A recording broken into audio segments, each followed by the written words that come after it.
আমি কাজের জন্য শহর যাচ্ছি। তুমি সীমা ও রাহুলের ভালো করে খেয়াল রাখিও। চুপ করো তুমি। বলতেটাই কি চাইছো তুমি? আমি কি তাদের খেয়াল রাখি না? সৎ মা বলে তুমি এমন ভাবছো নাকি? না না, আমি এমনটা বলতে চাইনি। বেকার বেকার তুমি শুধু কথা বাড়িয়ে দাও। আচ্ছা, এবার আমি বেরালাম। এইগুলো কথা বলার পর বিমল সেখান থেকে চলে যায়।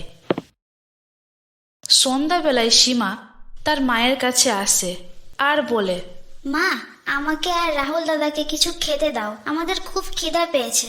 সকাল থেকে কিছুই খাইনি মা। একদিন না খেলে মরে যাবি নাকি? যা, বাইরে গিয়ে কাজ কর, আমাকে বিরক্ত করিস না। শান্তিতে একটু ঘুমাতে দে আমাকে।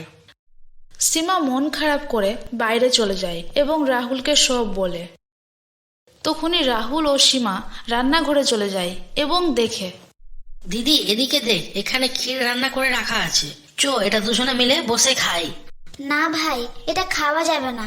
মা যদি জানতে পারে তাহলে খুব রাগ করবে। তুই ভয় পাস না, চুপচাপ ক্ষীর খা। মা থেকে বাঁচতে হয় কিভাবে আমার সেটা জানা আছে। দাদা, ক্ষীর তো অনেক টেস্টি, খেয়ে মন শান্তি হয়ে গেল। কিন্তু বাটিতে ক্ষীর কম থাকলে মা তো আমাদের মারবে। কি করছি আমি, এবার তুই দেখ। রাহুল ক্ষীরের বাটিতে 1 গ্লাস জল ও কিছুটা চিনি ও লবণ মিশিয়ে দেয়। এবার এখান থেকে বোন, তাড়াতাড়ি, না হলে মা চলে আসবে আর আমাদের এখানে দেখলে মারবে। পরের দিন সকালে কাজলের নিজের ছেলে মনোজ তাকে বলে, মা, আমার অনেক খিদা পেয়েছে, রাত্রের ক্ষীর এনে দাও না। তখনই তার মা ক্ষীর খেতে দেয় তাকে এবং একবার মুখে দিতেই মনোজ বলে, ছি, একেবারে বেকার খেতে। কেমন ক্ষীর নিয়ে আসলে তুমি আমার জন্য? বমি চলে আসলো মা। কেন এমন বলছিস বাবু? আমি তো অনেক টেস্টি ক্ষীর বানিয়েছিলাম। এগুলো বলে সীমা নিজে ক্ষীর খেয়ে দেখে আর বলে, ছি, এত টেস্টি ক্ষীর কিভাবে স্বাধীন হয়ে গেল? এটা খেয়ে তো আমারও বমি লাগছে। এটা দেখে রাহুল ও সীমা হাসতে লাগে।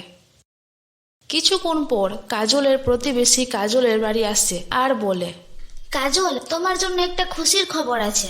আমাদের গ্রামে একটি ডান্স কম্পিটিশন হবার আছে, আর পুরস্কারও বেশ ভালোই আছে। গ্রামের সবাই অংশগ্রহণ করেছে, আমি তোমারও নাম লিখিয়ে দিয়েছি। তখনই কাজল মনে মনে ভাবে, আরে সুনিতা এটা কি করলো? আমি তো একটুকু নৃত্য জানি না। আমি যদি তাকে বলি যে আমি ডান্স জানি না, তাহলে আমার উপরে পুরো গ্রাম হাসবে। হ্যাঁ হ্যাঁ, অবশ্যই আমি নাচে অংশগ্রহণ করব। আমি তো নাচে অনেক পুরস্কার পেয়েছি। আমি থাকতে কেউ জিততে পারবে না নাচে। আচ্ছা ঠিক আছে কাজল, আমি তাহলে আসলাম। তারপর সুনিতা সেখান থেকে চলে যায় আর কাজল মনে মনে ভাবে, সুনিতাকে তো আমি বলে দিলাম যে আমি ভালো নাচ পারি, কিন্তু বাস্তবে তো আমি নাচ পারি না। যাই হোক, সময় বের করে একটু প্র্যাকটিস করব। মান সম্মানের ব্যাপারও তো আছে, সেটা বজায় রাখতে হবে আমাকে। পরের দিন সকালে কাজল নাচ করতে লাগে এবং দেখতে দেখতে তার পা পিছলে পড়ে যায় এবং সে মাটিতে পড়ে যায়। বাবু মনোজ, আমার পায়ে মোচক পড়ে গেল, আমাকে একটু ধর, বিছানা অবধি আমাকে নিয়ে চল। এত চিল্লাচ্ছ কেন মা? একটু তো পায়ে লেগেছে। আমি চললাম খেলতে আমার বন্ধুদের সঙ্গে, তুমি নিজে খুঁড়াতে খুঁড়াতে চলে যাও বিছানায়। তখনই রাহুল ও সীমা সেখানে আসে আর তার মাকে বিছানায় নিয়ে যায় এবং মায়ের পায়ে ওষুধ লাগিয়ে দেয়। এখন তোমাকে কেমন লাগছে মা? এখনো কি তোমার পায়ে ব্যথা আছে? বলো মা, ব্যথা না কমলে আমি আর দাদা ডাক্তারকে ডেকে নিয়ে আসছি। সীমার মুখে এমন কথা শুনে কাজলের মন গলে যায় এবং নিজের ভুল বুঝতে পারে। বাবু, তোরা আমাকে ক্ষমা করে দে। যাকে আমি নিজের সন্তান ভাবছিলাম সে তো আমাকে এই অবস্থায় ফেলে দিয়ে চলে গেল, আর তোরা আমাকে নিজের মায়ের মতো সেবা করলি।